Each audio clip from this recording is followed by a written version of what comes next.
Dystonia అంటే ఏంటి? ఏదైనా ఒక మూమెంట్ కావాలి, సే నా చెయ్యి ఇలా వెళ్ళాలి, ఈ కండలు కంట్రాక్ట్ అవ్వాలి అంటే ఈ కండలు గట్టిగా పనిచేయాలి. ఇటువైపు వస్తుంది కదా, ఆటోమేటిక్గా వెనక భాగంలో ఉన్న కండలు పూర్తిగా రిలాక్స్ అయిపోవాలి, అవి వదిలేయాలి, ఇటువైపు కండ గట్టిగా పనిచేయాలి. అలా చేసినప్పుడే మనకి ఒక మూమెంట్ సాధ్యపడుతుంది. అలా కాకుండా ఈ కండ కంట్రాక్ట్ అయింది, ఒకవైపు గట్టిగా పనిచేస్తున్నాయి, దాని ఆపోజిట్ సైడ్ కూడా బాగా గట్టిగా పనిచేస్తున్నాయి, రెండు ఒకటేసారి పనిచేస్తున్నాయి అన్నప్పుడు అబ్నార్మల్గా ట్విస్ట్ అయిపోతుంది. ఆ ట్విస్ట్ అయిపోతున్న మూమెంట్నే మనం డిస్టోనియా అంటాం. డిస్టోనియా లక్షణాలు ఎలా ఉంటాయి?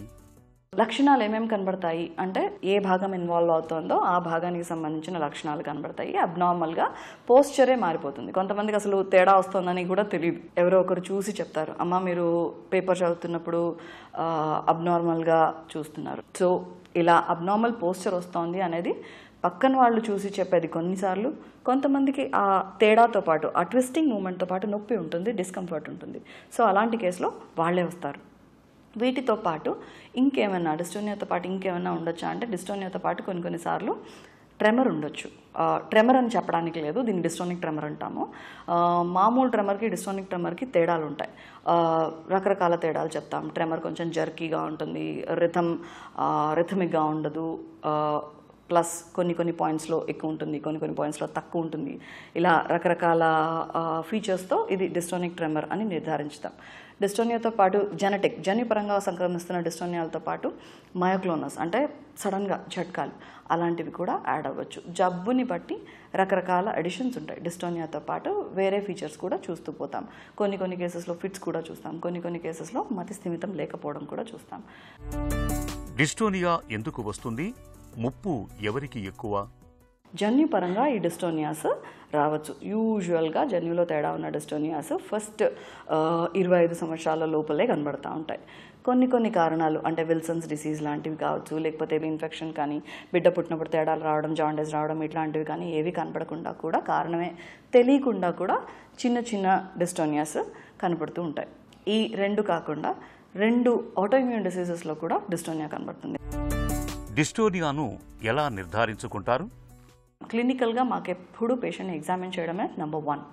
బ్రెయిన్లో డిస్టోనియాకి ఏ భాగంలో తేడా వస్తుంది, కంట్రోల్ ఎక్కడ ఉంటుంది అంటే బేసల్ గ్యాంగ్లియాలో ఇన్ఫెక్షన్, ట్యూమరో, గడ్డో, లేకపోతే విల్సన్స్కి సంబంధించిన చేంజెస్, స్ట్రోక్స్, బ్లీడ్స్, క్లాట్స్, ఎంఎస్కి సంబంధించిన ప్లాక్స్ అంటే ఈ పొర కరిగిపోవడం వల్ల చిన్న వాపులు వస్తాయి, అవి ఇలాంటివి ఏమైనా ఆటోఇమ్యూన్ ఎన్కెఫలైటిస్లో ఏమైనా ఈ బేసల్ గ్యాంగ్లియా ఇన్వాల్వ్ అవుతుంది, ఇవన్నీ చూసుకోవడానికి మాకు ఎంఆర్ఐ కావాలి.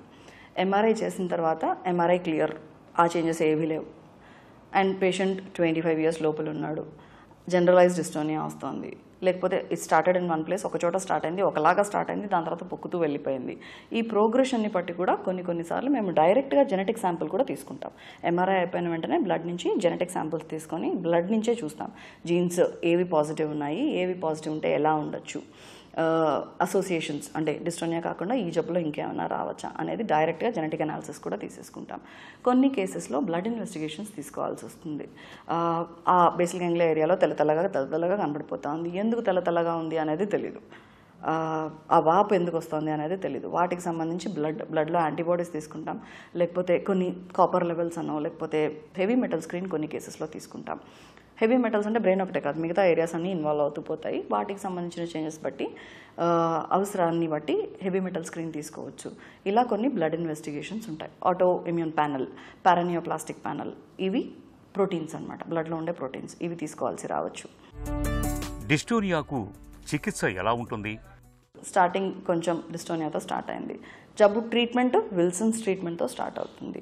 జబ్బుని బట్టి ట్రీట్మెంట్, అలా కాదు ఆటోఇమ్యూన్ ఎన్కెఫలైటిస్ ఉన్నది అంటే జబ్బు ట్రీట్మెంట్. సో కారణం ఏంటో ఆ కారణానికి ట్రీట్మెంట్ ఇస్తాం. దాంతోపాటు ఈ అబ్నార్మల్గా కండలు కంట్రాక్ట్ అవ్వకుండా కూడా సిమ్టమాటిక్ ట్రీట్మెంట్ ఉంటుంది. అంటే కండల్ని కొంచెం రిలాక్స్ చేయడానికి మందులు ఉంటాయి, ఆ మందులు ఇస్తాం.